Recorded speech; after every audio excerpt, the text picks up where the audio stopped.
Hello, welcome to Twilight Pathways, a channel for 40k slideshow battle reports. Maybe some other games in the future, who knows.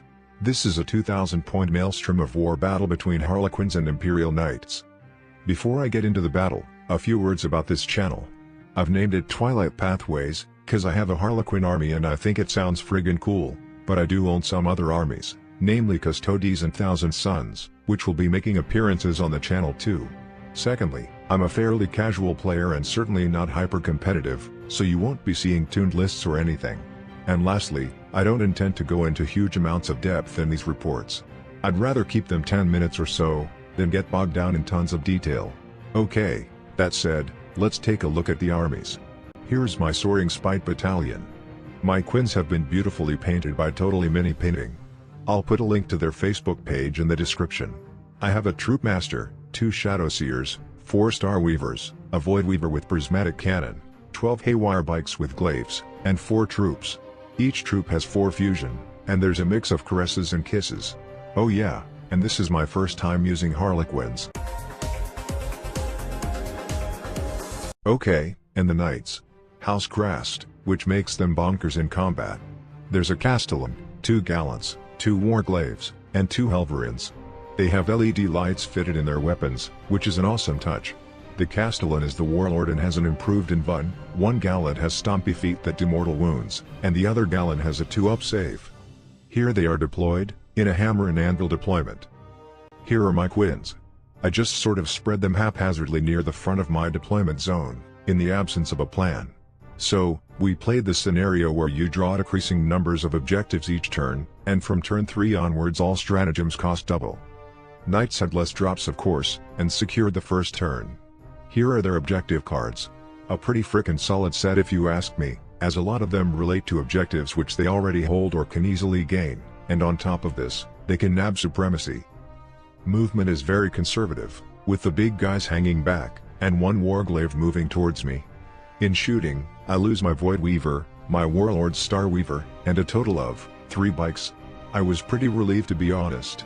I think the Castellan didn't really show its potential this turn. Knights scored 4 or 5 points I think, from first blood and a bunch of objectives. So here are my cards for turn 1. Not too bad. I should definitely be able to score a few of these. Here's my movement. I jumped both of my Shadow Seers out before the transports moved. Both units of bikes focused on one of the Gallants, taking off about half of its wounds, as I think it used a stratagem to get a 5-up save versus mortal wounds. The rest of my army easily takes out the forwardmost Warglaive, meaning I score area denial. So I rack up a few points all told, but Knights also get some from their defend cards, putting them in the lead at the end of turn 1, 8 points to 5. On to Knights turn 2. The remaining Warglaive moved up to pretty much take the place of the one I destroyed last turn. The wounded Gallant at the top moved up to menace my bikes. The other Gallant also came forward, but finished up just over 12 inches away from my army. In shooting, I start to feel my army wither under the firepower. And this isn't even a particularly shooty Knights army. Plus, I'm rolling pretty well for my saves etc., and my Mirage launchers plus lightning fast reactions are really keeping me alive. Nevertheless, I lose a bunch more bikes, another transport, and my frickin' Warlord. That's right, the dang Castellan launches one of its shield breaker things with the strat to target characters. With the help of CP reroll, it takes out my Troop Master. So the Warglaive then charges in and kills another transport. And the wounded Gallant charges one of my bike units. Why did I put them within striking range of the Gallant? I have no friggin' idea. By some miracle, the Gallant only kills one bike and wounds another, leaving one bike left with 1 wound remaining. Not many points scored this turn for Knights, possibly only a couple. So, on to my turn 2. I feel pretty mauled already, having lost 8 out of 12 bikes, my Warlord, and most of my transports. My squishy clowns are mostly out in the open, which doesn't bode well for them. Well, they will withstand at best 1 aggressive body scrub. To be fair, the native -1 to hit on a lot of my units, plus a couple of defensive strats, has really been foiling a lot of the Knights shooting so far, especially the Call's Wrath plasma cannon of the Castellan. Nevertheless, it's a pretty big mountain to climb now with most of my army foot slogging it. As you can see here, I finish off the Gallant, and also destroy the second warglaive with a combination of fusion and spells. My fusion rolls all game are just diabolically bad, though, I must say.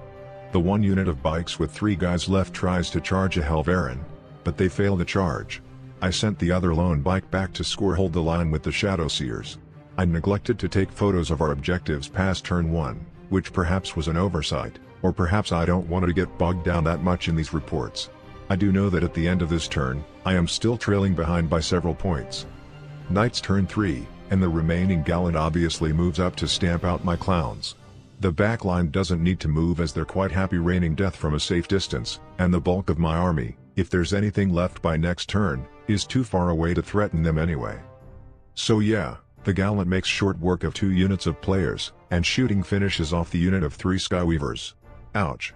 Knights score a bunch of points this turn and end up with about 15 or so. My turn 3, and it will be extremely difficult to score any more points with my ragtag remainders. I do have Mirror of Minds, which I forgot to mention earlier took 7 wounds off the first gallant, so there's that.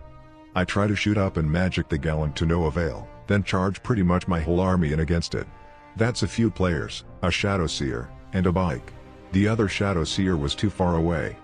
I guess you could call it the last charge of the light fantastic battalion. Well, I bounce off, then the gallant squishes everyone into a fine paste. In Knight's turn 4, the Castellan blows up my last Starweaver, and the gallant charges and kills my other Shadow Seer. The Knights therefore win by tabling me, but points-wise it's also 18 points to 8 in the Knights' favor. Reviewing the pictures afterwards, I can see I didn't really make use of Harlequins' famed mobility. I sort of stalled in the middle of the board, then everything got blown up and my army was left foot slogging, which basically means even if I had managed to kill the second gallant I would probably have been tabled in short order anyway. Still, really fun game and a great and helpful opponent. I enjoyed my first time using Quins and first time facing Knights. I feel I'll need to be a lot more tricksy to get the most out of Quins. Lack of familiarity with the stratagems was hard, as I found myself relying almost solely on lightning-fast reactions and prismatic blur, whereas I'm sure there's a ton more cool shiz I could pull off if I took a bit more time to look up strats. It's kind of hard during a game, cause you don't want to spend ages leafing through the book, trying to find that one strat you're sure you read but now can't find. Anyway, that about does it for this report. Next time I'll try to remember to take pictures of all our cards as well.